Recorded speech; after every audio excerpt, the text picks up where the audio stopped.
bonjour à tous et à toutes, j'espère que vous allez bien. Aujourd'hui on se retrouve pour un top sur Hajime no Ippo, le deuxième, un top des champions du monde. Et ce sera un top 7, ne prenant en compte que les champions ayant été un minimum développés. Donc on ne retrouvera pas de Rohan Garcia, de Marcus Rosario, ou ces mecs là qui sont ou ont été champions du monde, mais tout simplement soit qu'on n'a pas assez vu, soit qu'on n'a pas vu du tout pour Marcus Rosario. Bien sûr, il s'agit de mon top, alors merci de rester respectueux dans les commentaires. Même en cas de désaccord, on peut tout de même discuter tant que c'est dans le respect. Allez, sur ce, commençons. En 7ème position, évidemment Richard Bison, le troisième adversaire de Takamura pour un titre mondial, ancien champion WBA, étant rival avec David Eagle. C'est un boxeur plutôt costaud, pouvant envoyer des frappes de l'espace, affectant grandement Takamura lors de leur combat.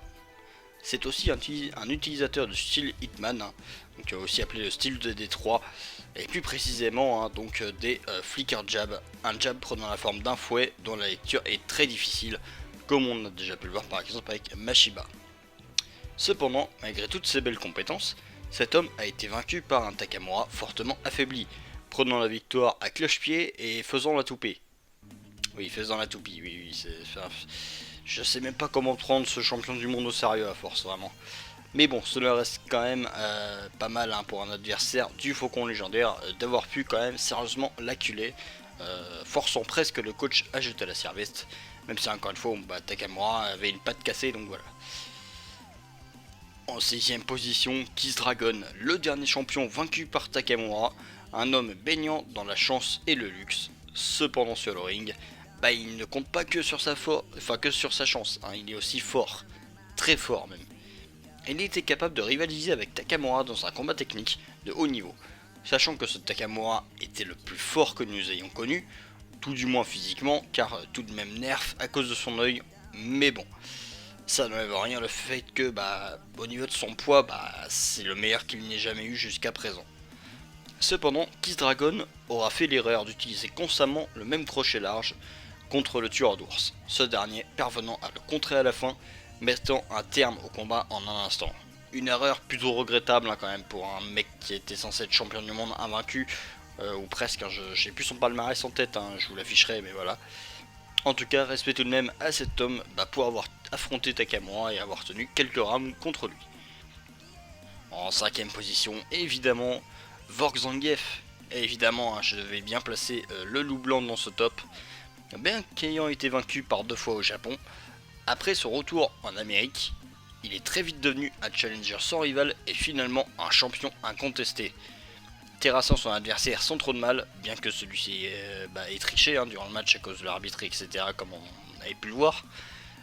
Et il a même réussi donc sa première défense au premier round, alors qu'Hippo lui avait quand même bien secoué les côtes. Techniquement, Vork est juste monstrueux. Pouvant s'adapter à n'importe quel style, que ce soit outboxer, infighter, plutôt un style orthodoxe, il peut faire à peu près tout, tout simplement. Bien que son style de base, son style de prédilection reste un style d'infighters. Mais le plus dérangeant et dangereux avec lui, ça reste son coup spécial, le White Fang. Une technique permettant donc d'envoyer un uppercut suivi d'un coup descendant, quasiment au même moment. C'est un uppercut et derrière un shopping right. Ouais, l'anglais c'est toujours pas mon fort, mais bon, c'est pas grave. Du coup, dans un temps très court, ce qui fait que l'adversaire peut certes en bloquer un, il ne bloquera pas le deuxième. Surtout qu'au chien, il va bloquer l'uppercut qui est le premier coup qui va venir. Et du coup, il se prend un autre coup qui derrière ne verra pas venir, et là ça fait très mal. On sait ce que ça donne sur des boxeurs. Les coups qu'on ne voit pas venir, t'as pas le temps de serrer les dents, donc ça pique un peu en effet. Et donc des coups pareils, ça fait que ça sèche l'adversaire instantanément. Et c'est là que notre cher Vork est juste monstrueux parce qu'il en a séché du monde.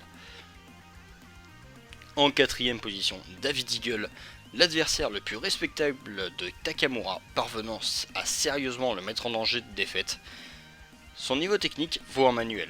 Rien ne lui échappe et tout est calculé. C'est vraiment, il fait un cours de maths pendant un match de boxe. Il pense aux moindres détails. C'est vraiment très impressionnant. Il ne possède pas de coups spéciaux, mais a été capable de sérieusement gérer Takamura, ne perdant que dans un duel de force brute. Un lieu où le Faucon du Japon est imprenable, Enfin, sauf par le top 3 de ce classement. Le fameux, celui ayant permis à Takamura d'atteindre le sommet de la boxe, Brian Hawk, est tout simplement monstrueux. Il ne possède aucune technique, juste une force et une vitesse surpassant tout, même Takamura. De plus, ce boxeur aurait pu finir tout en haut de ce top en réalité, car je rappelle qu'il ne s'entraîne pas. Imaginez s'il s'était entraîné d'arrache-pied au même niveau que Takamura, je pense sérieusement que Takamura n'aurait tout simplement rien pu faire lors de leur match, il se serait fait exploser. Au final, c'est le seul match où Takamura n'a pas été nerf, mais c'est bien son adversaire qui l'était par le manque d'entraînement. Passons donc évidemment au deuxième de ce classement, Ricardo Martinez. Bon là je sens que ça va gueuler, mais attendez un peu avant de gueuler quand même s'il vous plaît. Bon, je ne vais pas m'étaler très longtemps, puisqu'on a déjà parlé de lui récemment dans le dernier top. Mais cet homme, c'est la boxe à lui seul. Il s'appelle boxeur, voilà. Une maîtrise des bases tellement avancée que personne ne peut le bousculer dans ses plans de match. Et celui qui y parviendrait aurait face à lui le vrai Ricardo.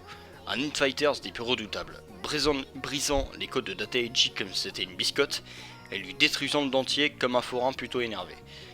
Un monstre dans tous les domaines, en somme, voilà, c'est ce qu'est Ricardo Martinez, un monstre.